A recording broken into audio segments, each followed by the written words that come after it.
आई गल रात बन के बहार, तोहर नजरिया कैस मन के शिकार।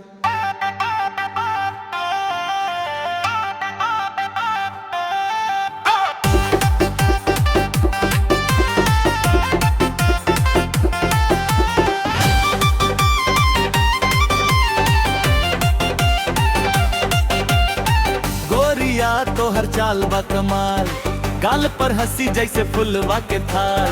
हम त देखता नी छुप के दिल धड़के लागल छुप के। नजर मिलते ही आगे लागल छाती में, तोहर नाम है लिख दिल राती में। सोनवा जैसन तोहर बोलिया, हमरा मनवा के ले गइल गोलिया। अवन्ना सटल जा मिजाज बागर मत भी ढल जा। ए गोरी तनी में मुस्कुरा, हमरा दिल का ताला तू है रचा भी बा।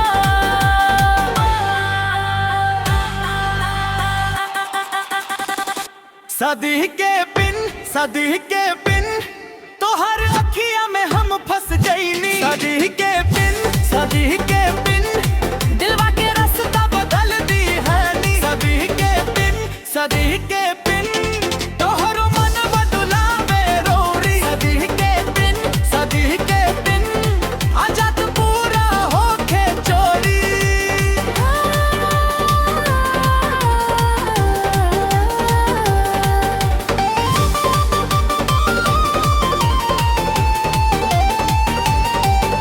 महक उठे बाबगिया जैसन दहिया, झूले के मन कर पर डर बसिया। चुनरी के किनारा जब हवा में हिले, हमरा शरीर में लहर निखे कैसे मिले।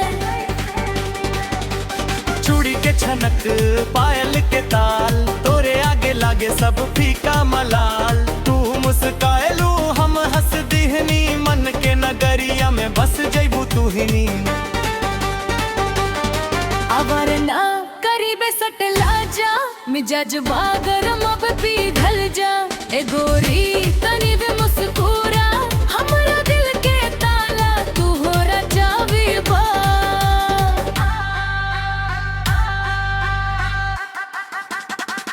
सदी के पिन तोहर अखिया में हम फंस गईनी। सदी के पिन दिलवा के रास्ता बदल दी हाल।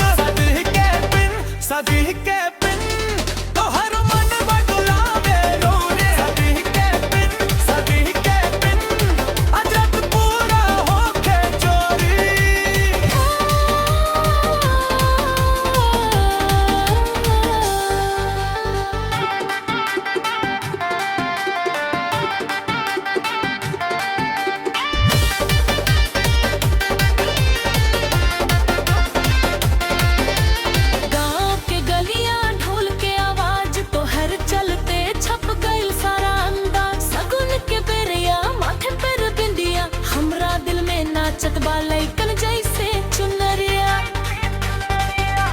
नंदिया किनारे जब चलबू धीरे, हमरा सांसवा के देबू तू धीरे।